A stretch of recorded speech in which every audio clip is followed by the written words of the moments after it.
Okay, we're still in the introduction to the gate trust in God.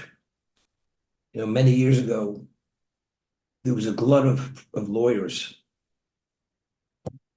No, they only so the only ones who had a chance to get a position in a law firm. You had to be a graduate of Harvard, Columbia, and the other law schools. You couldn't find a job. So there was an article in the New York Times in the Wednesday section.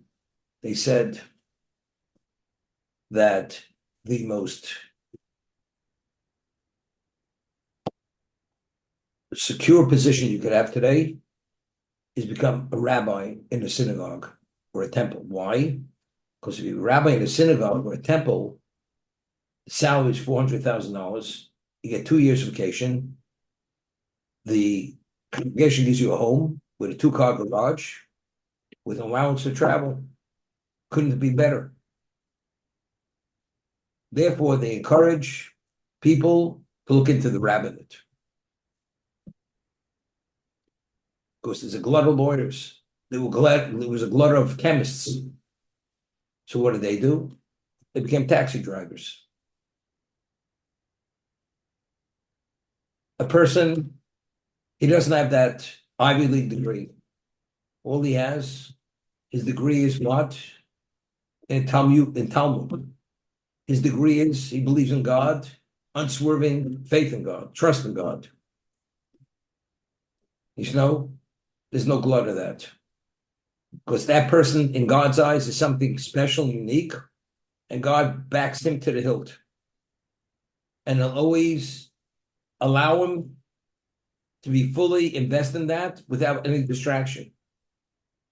He doesn't have to worry about clientele, doesn't have to worry about markets rising, falling. He doesn't have to worry about anything. That's until now what we've been speaking about. A supply chain, import duties, passing on the cost to the consumer, none of this. They don't have to worry about this. The fifth difference between this alchemist,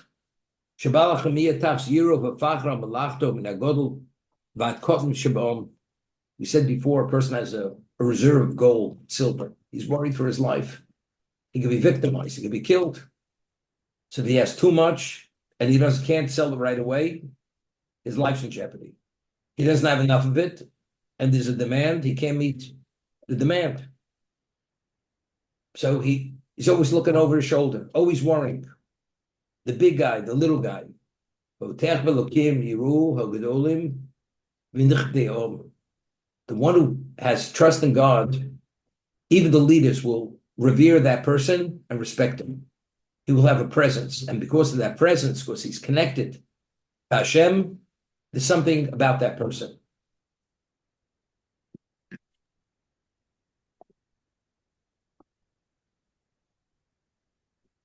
It's a famous story.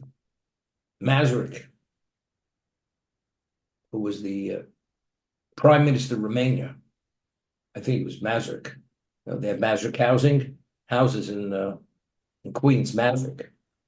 So Masaryk, he once met the Kloisenberger Rebbe, because Kloisenberg was in Romania. Those he is Hungary, Romania. And when he saw the Rebbe, the Kloisenberger Rebbe, he was like impressed beyond. And in the picture, the Kloisenberger Rebbe is wearing a coat with a fur collar, sable collar. And Masaryk meets him, and he is amazed at this person. Talking about another Jew. He's a backward, archaic, provincial Jew. Yet Masaryk is excited about the person. So, there's something about him. He has a presence. The alchemist, buy a dime a dozen. You don't need him, he has no value. You need him, he has value. Famous story to Orach Chaim HaKodesh, who lived in the 1700s. The holy Orach Chaim, his name was Rav Chaim Ibn Attar, came from Morocco, and the king of Morocco, and he was known, he's one of a kind of goldsmith.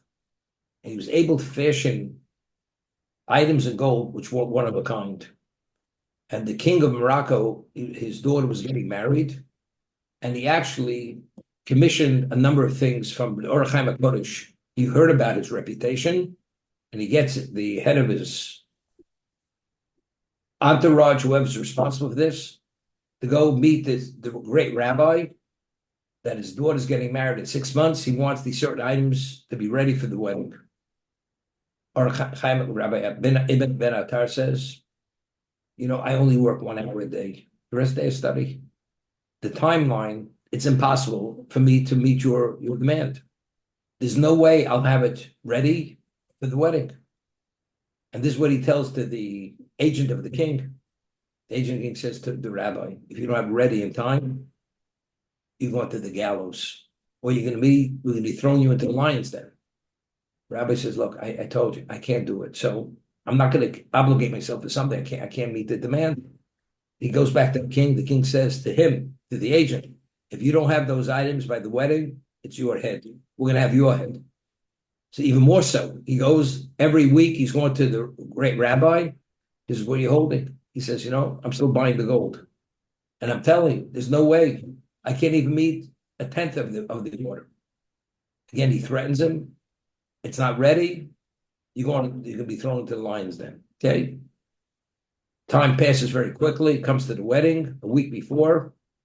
He barely did anything because he says, I only work 1 hour a day. The king hears it, becomes irate, becomes upset. He says, tell the rabbi, if he doesn't have it ready, he might as well seek farewell from his family. He's going to the lions then. Okay? Day of the wedding, the king comes to him. He says, where is it? He says, I told your agent. I study all day. I have 1 hour a day at work. Am I alive more than that? Not. He says, aren't you afraid of me? I could take your life. He said, look, I only fear God, fear no one else. This even enraged him more. Takes the rabbi. He's wearing tefillin. He's wearing his talis. He has his holy books.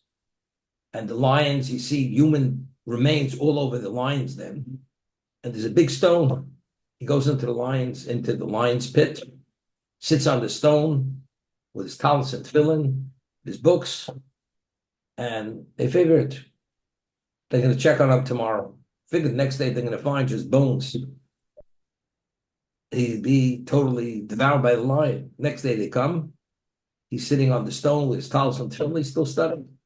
And the lions are just walking around him, not bothering him. The king couldn't get over it.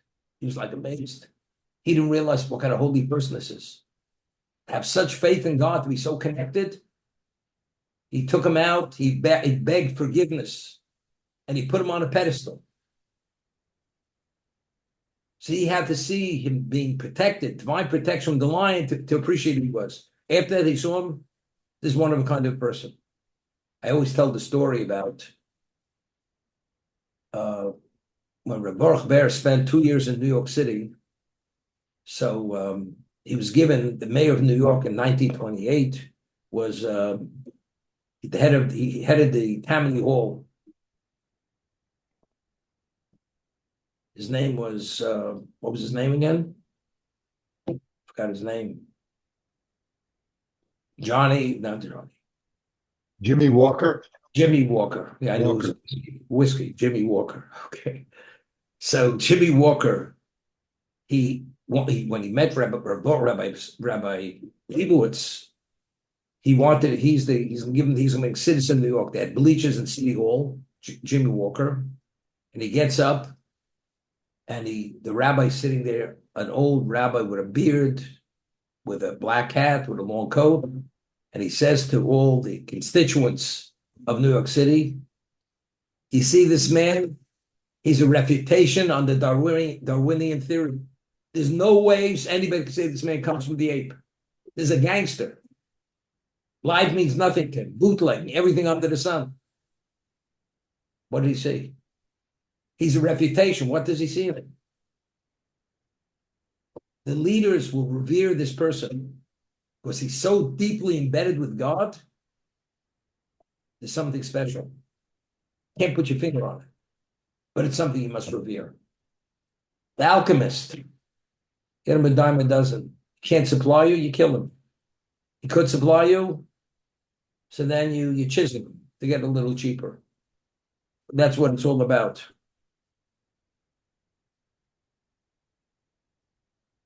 There was a story many years ago. This person visited from Israel. This was in the early 70s. And his name was Nehemiah Rosansky. He was an Israeli. He learned in the Chovos Yeshiva in Jerusalem. He was about maybe 5 feet tall. He had all the characteristics of a Jew. Hook nose, little guy. In those days, they were small brimmed hat. And he was one of the geniuses of Hebron, Yeshiva. And he had a very wealthy relative in Chicago who underwrote him, who supported him. And he used to walk around with 2 briefcases, with all his novelay, with notebooks that he had written on the Talmud. And he used to walk around with them. Like a lahavdil, a bag lady walks around with her bags, he walks around with these 2 leather briefcases. So he came to Baltimore, tells me a story that in Baltimore, in Chicago, they have an L train. They have an elevated train that goes around the city. Gets on the train.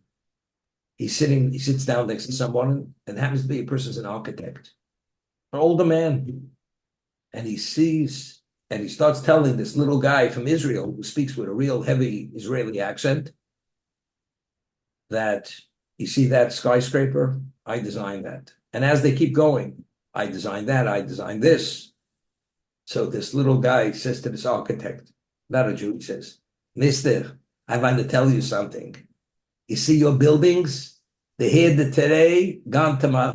But I have these briefcases. This is here forever. The guy didn't know what he was talking about. You got it. He's telling me, what do you got in there? You have what? Platinum. You have gold. What do you have in there? You have an atomic bomb. What do you have over there? But again, what he said was the truth. But only a guy who's out of his mind could talk this way. You know, the guy doesn't know what you're talking about. No, that's it. The person who has faith in God, you know, he was secure. Maybe he felt secure because he wasn't in touch with reality. But a person's a true tzaddik, he's in touch with reality. And the basis for his confidence is because he knows who his backer is. When Avram went to battle against the 4 mightiest kings, he had no problem. But how do you go to fight? How do you go to war against the 4 mightiest kings? They just defeated the 5 kings. The answer is, if God's your backer, you have no problem. You can take on the world. And Avram did take on the world. That's the person who has the Bitachon. He has that faith, the trust in God. He automatically, and what was Avram declared? The Prince of God by the world. He was the victor because he had such unswerving faith in God.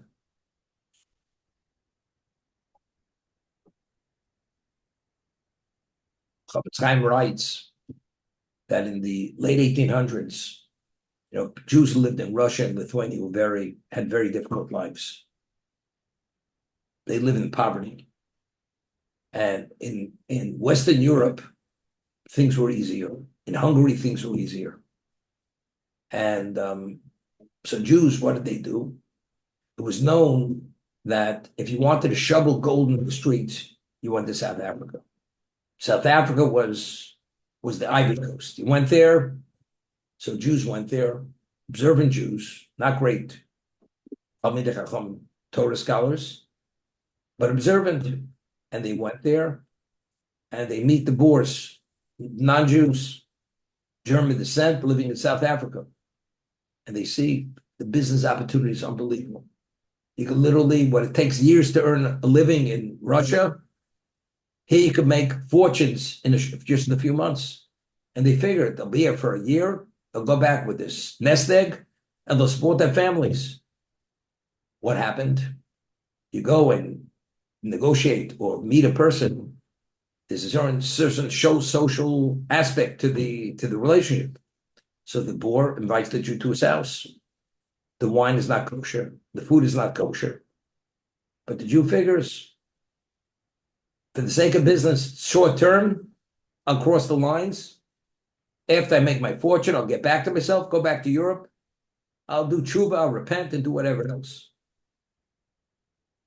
and they did terrific. They did terrifically well. But there were a number of observant people there, and they said, why don't you come? We'll have a drink, wine. The Gentile was enraged. What do you mean? You look at me, I'm not trustworthy.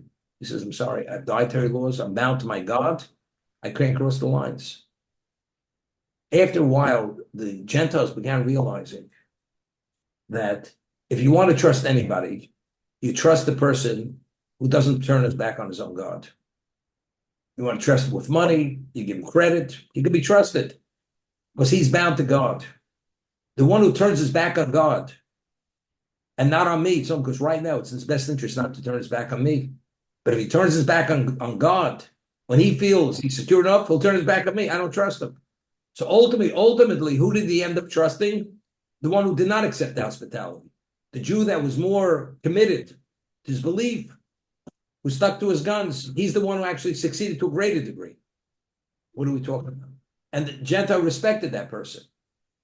Because, as they say, there's no line he's crossing if you're crossing God under any circumstance. This is a special human being. It's unheard of. We don't meet these kinds of people. So therefore, and this is even without what we speak about the divine intervention, and therefore you have a certain charm in people's eyes. Just the reality. You don't meet these kinds of people. He's God's gift to humanity, to have such people of such impeccable character, sterling character.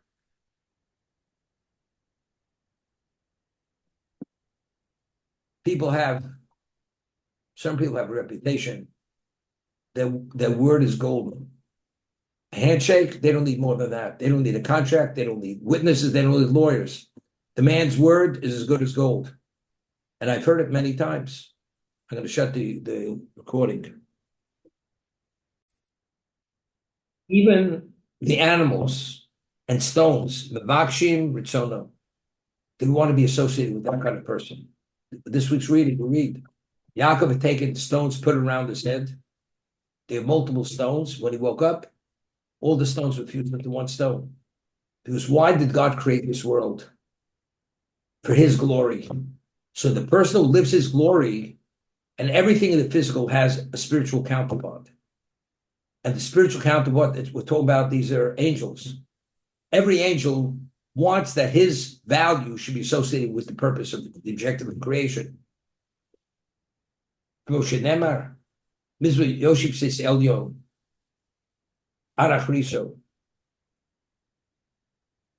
you read the Psalm of Yoshib Sis Elyon, you have faith in God, you can be standing on top of the monster. You ever see the picture? You're standing on top of a mountain, all of a sudden you realize it's a mammoth animal stands up and you're on his back. Nothing. And the person, David, remained unharmed. He describes his life. You have 6 encounters, serious problems. He will save you. He will extricate you from it. Even a 7th, evil will not come near you. You're always going to come out protected. In a state of famine, he redeemed you from death. Ad sofa, continuously. This is the way David describes his relation with God. He pulled him out of the brink endless times. David should have never survived many things. He was pursued. He was a fugitive. He was despised. Always came out on top.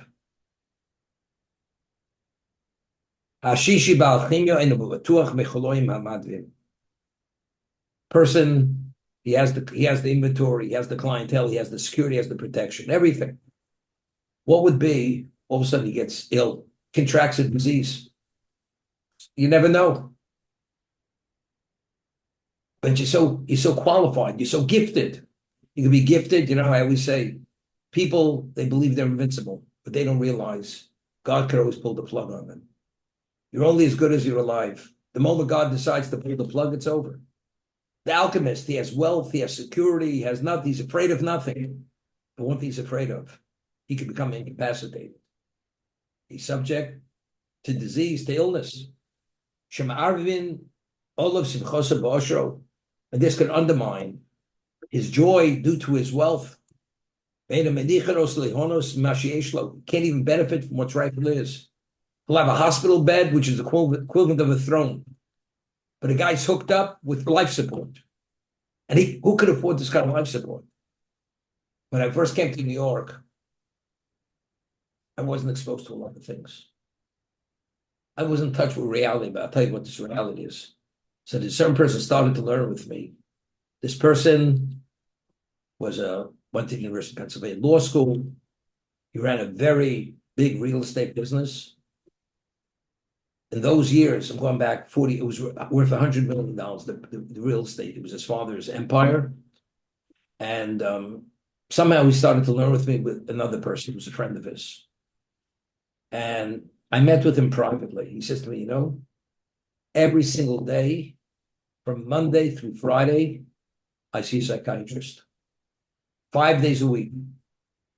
And he says, thank God I could afford the fee. And I write him a check, whether it's every day at the end of the week.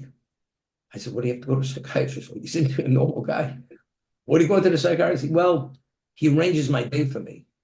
Because otherwise, I'm not sure exactly how to utilize my day best. So he discusses exactly, where I'm at, what my mood is that day, and he plans out my day. I say, something? If you start becoming observant, this person, he had a wine collection that was worth a few $100,000, all non-kosher wine. When he became observant, he sold it to Sotheby's. It was the end of it. Today, he's a fully observant Jew, this person. And observe Shabbos, charitable, everything. So I said, once you begin understanding who God is and what your responsibilities are, and you take on a certain life where you're supposed to function within a certain context, you don't need a psychiatrist to tell you how to plan your day. Just being involved, you'll understand exactly what your values are and what your value is, and that's the way you'll invest your life in the day. The wealthy man, he can't even enjoy his wealth because he contracted some kind of disease. They had the thing a number of years ago, Bar Epstein syndrome. All of a sudden, the person's hit with something. He's fatigued to the point he can't get out of bed. They call him from the office. He doesn't have strength to pick up the phone. So he has somebody coming over to the bed, whispering his ear. And with pantomime, he barely can move his fingers. Got it. And his friend visits him. And the friend stands 20 feet away because he's afraid he'll contract what this guy has. He's one of his buddies from the country club. They used to go for Yizkar and Yom Kippur together, these two characters.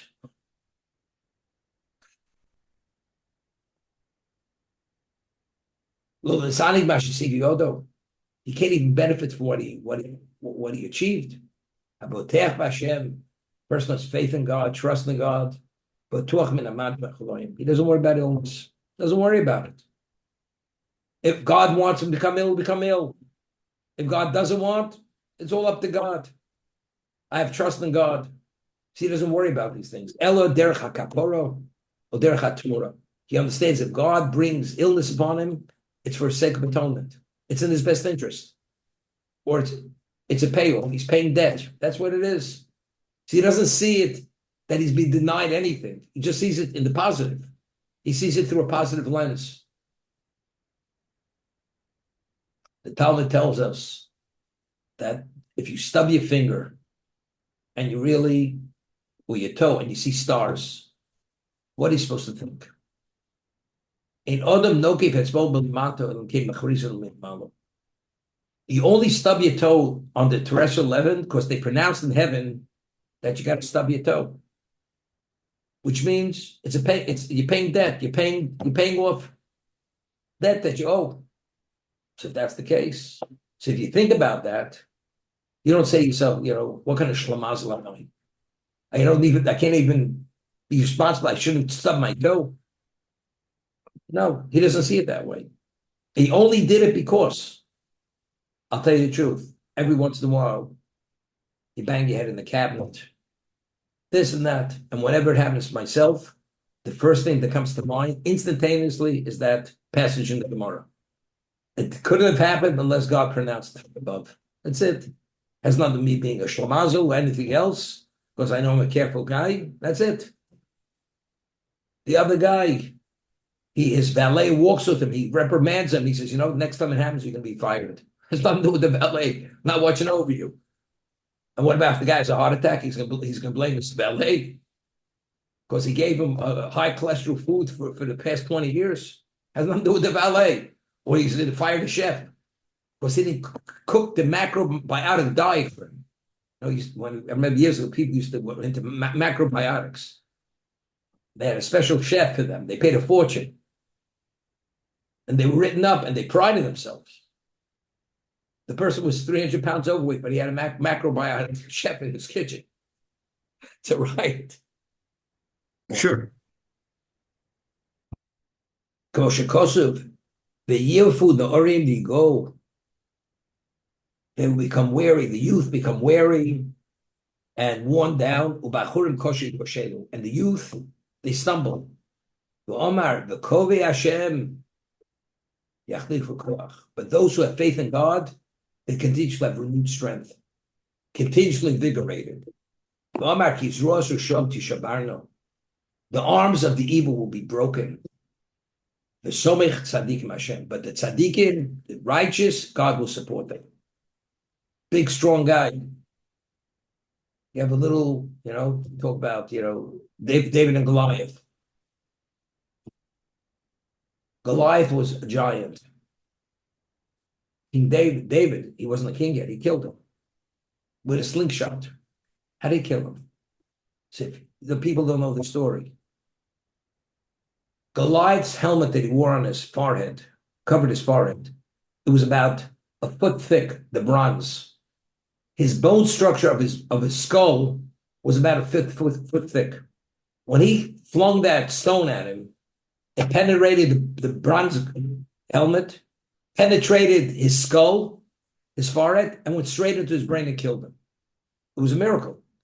It went with such velocity, the stone should have been pulverized.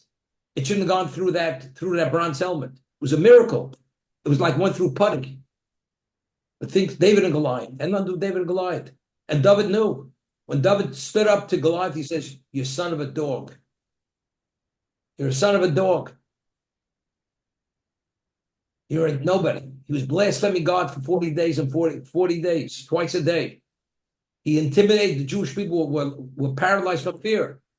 David had faith in God, trust, took that slingshot, threw it. What are you doing? It's like, you throw a feather at an impregnable wall. David understood who's his backer. He's going to somehow expunge this desecration of God's name. That's Zeros Hashem Tishabarno. The arms of the evil he will break. Hashem will break it. The Somech Tzadikim Hashem. But the Tzadik, Hashem is his backer. He supports him. And that's why David was so confident he'd be able to kill this guy. Because David knew exactly who he was.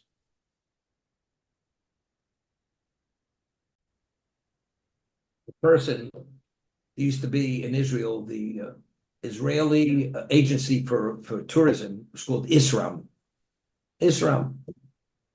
And this woman who later became a student of mine, she married somebody, I'm not going to mention names, and observant woman. And she became very integral in the Yad Avram. Her husband was a doctor. I mean, today he's in his 80s, not well. And one day she calls me. The story goes back maybe 37 years ago. And she says, I have a friend who visited from Israel. He would like to come see you. And he's a certified guide in Israel. He takes people certified by the government. And she knows him because she's in the tourism business for the Israeli government. Therefore, he called her. He has a relationship with her. Could I meet him? Because he has problems. He has certain problems. What's his problems? That whenever he applies for a new position, it looks like he's about to get it, and the last moment it fizzles out. He'd like to come speak to me about it. Because I told him, do you have the ability? Maybe you could help. He comes to me. This is when we were on 61st Street. And he comes in, must be a man in his mid-40s, maybe 50 maximum. And I say to him, he says, I hear, you have an ability, you could maybe help me. I said, look, I want to tell you something. I don't know what this lady told you. I'm not a prophet. I'm not divinely inspired. We're just going to do an analysis and try to figure out why, whenever you apply for a position and you're about to get it, somehow it doesn't work out. And just by understanding the picture, maybe we'll be able to get to the bottom of it. That's what he sits down. So he's an Israeli, speaks Hebrew. So he starts telling me the story. He applied for this position, and he's the certified guide. He wants to change his profession, go into something else, and he's about to get the job. He gets a call. You're not getting the position. One after another after, okay? He says, also, I'm married. I have 2 children. I have a daughter. She's married. She's married to a wonderful man. And they have a beautiful little girl. And my daughter, she wants a divorce. Why does she want a divorce? Because all she wants to do is go dancing Friday night in dance halls. She's not interested in a husband. She's not interested in her child. She can't understand it. What kind of bad luck does he have? And he has a son who graduated Tel Aviv University. His only interest is to walk barefoot on the beach in Tel Aviv. That's his interest. He has no other interest in life. Like, what's going on? This is what he asked me. I said to him, I want to ask you a question. You speak Hebrew. He lived in Netanya. That was his community, Netanya. And one time, Rabbi Lau, who became the chief rabbi of Israel, he was the chief rabbi of Netanya. And he was very much involved in outreach, did outreach. And he's even though he was born in Europe, but he spoke Hebrew like an Israeli. He had that, understood the Israelis. And he had tremendous ability to bring Jews, to give them an appreciation for their traditional Judaism. I said, I want to ask a question.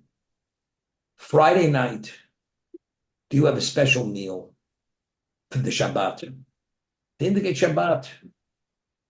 He says, yes. I said, let me ask you, does your wife like candles? No. Do you say Kiddush? Take a cup of wine and say the benediction on the wine. I said, Hebrew you read. Just take a Siddur, you can read it at a Siddur. Just give a little bit of Judaism, bring it into your home. There should be a spirit. He says, I never did it. Never did it. I said, now you understand why your daughter's interested in dancing, leaving her husband, and your son has only interest. He doesn't even know what his purpose of existence is. All he does, he walks barefoot on the beach in Tel Aviv. You never, when you raised them, you didn't give them any perspective of what the value of their lives are. A degree from Tel Aviv University is not enough to give them any an understanding of what life is all about.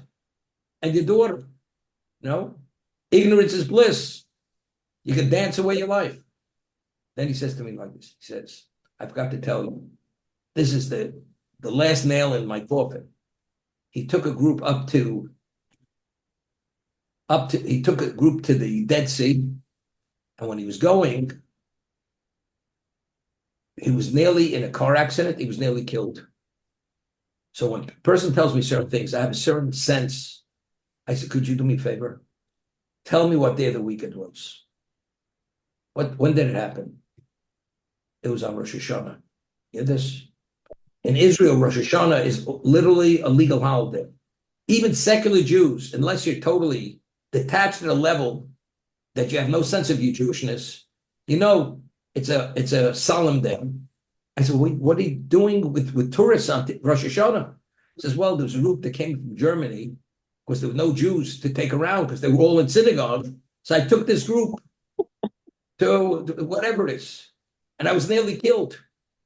I said, you don't understand. God is breaking your door down to wake you up. And you don't get it. Don't you get it? Rosh Hashanah, one of the holiest days of the year, where you should be long in synagogue, you're busy with German tourists. You don't get it. And a lot of people don't get it. I stubbed my foot, stopped at this. Got to make ends meet. Rosh Hashanah. Where do you think Who do you think provides your life, your sustenance or something? Even though you say you do it yourself, you don't think he's part of the equation. Maybe he'll help you. So I told him, I said, I'll give you Rabbi Lau's number. You get back to Israel, be in touch, try to bring some Judaism into your home. Let your wife start lighting candles, start saying Kiddush on a cup of wine.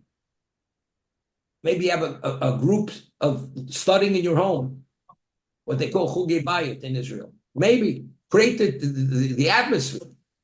That's what it's about. So you're asking me, how are you supposed to figure it out? If you have a head in the sand, something, you don't see the light of day. How could a guy not see it and be so off and so blind to the reality of what's the cause of these problems?